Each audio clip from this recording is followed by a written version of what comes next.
There is a certain logic to evening watering. The sun is going down, the heat of the day has finally broken, you have a few quiet minutes before the evening ends, and your tomatoes need water. So you water them, and you walk back inside feeling like you did exactly the right thing. But what if that single habit, the one that feels the most responsible, the most considerate, the most timed to the plant's comfort, is actually the reason your tomatoes keep getting sick?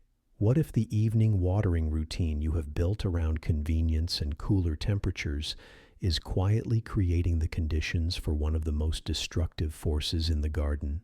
Today, we need to talk about what happens to a tomato plant after the sun goes down. By the end of this conversation, I assure you, the way you think about watering will never be the same. Before we talk about the tomato, we need to talk about the real problem: fungal disease. Most gardeners think of fungal disease as bad luck, something that arrives without warning, something caused by a bad season or weak genetics in the plant itself. The organisms responsible for the most common and most devastating tomato diseases, Botrytis cinerea, Alternaria solani, Phytophthora infestans, Septoria lycopersicea, are not random visitors. They are opportunists. They are waiting. And what they are waiting for is moisture sitting on leaf surfaces in the absence of evaporation. Fungal spores require a film of water and a specific temperature range to germinate and penetrate plant tissue. In the heat of midday, moisture evaporates from leaf surfaces in minutes. In the evening, with temperature falling and the sun no longer present to drive evaporation, that film of water can remain on leaves, stems, and soil for 8, 10, sometimes 12 hours or more, straight through the night and into the early morning. That is not a minor inconvenience.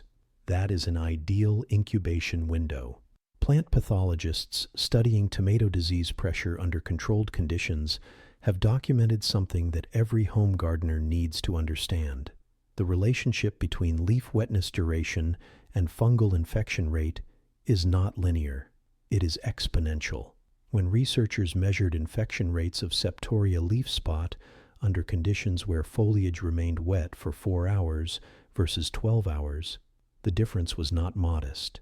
Prolonged leaf wetness at overnight temperatures dramatically accelerates the cycle from spore contact to active lesion formation. A study tracking early blight progression across identical tomato plantings found that plants watered in the late evening developed disease symptoms significantly faster and more severely than plants receiving the same total water volume. In the morning hours, the water amount was identical. The timing was the only variable. The underground problem is one that most people never consider. Tomato roots have specific oxygen requirements. When you water heavily in the evening, the soil remains saturated through the night, during the hours when evaporation is at its lowest and root respiration is still occurring.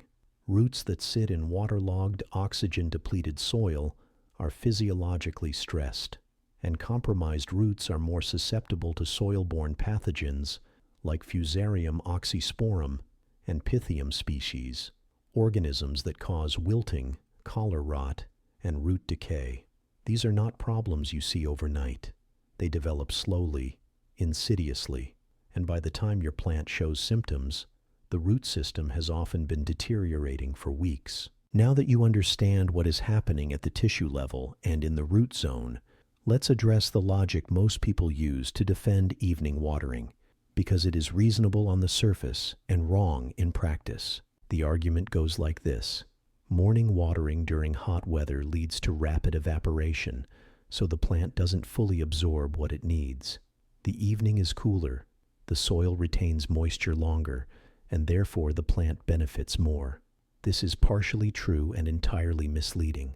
Yes, soil moisture retention is better in the evening.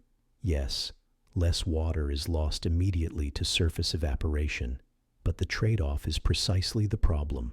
Retained moisture in cool, dark conditions is retained on foliage and in surface soil where pathogens thrive.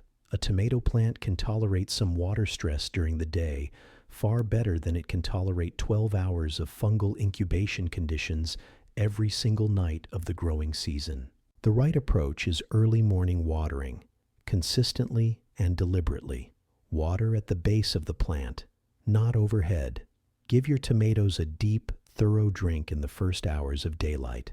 The water moves into the root zone while temperatures are still cool, but the sun is present to drive evaporation from any moisture that has reached the foliage or the soil surface.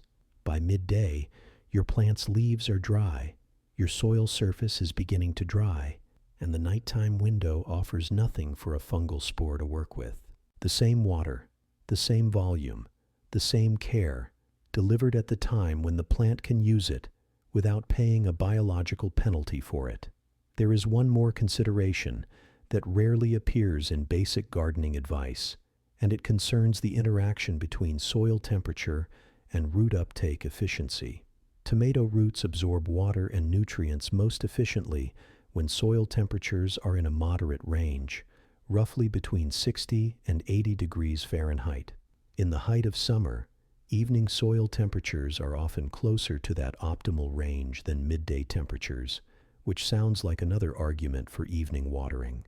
But root uptake efficiency is only valuable if the root system is healthy enough to capitalize on it, and a root system repeatedly exposed to overnight saturation and low oxygen availability is a root system that is losing exactly that capacity over time, incrementally, invisibly, until the season's yield reflects the damage that was never visible from above.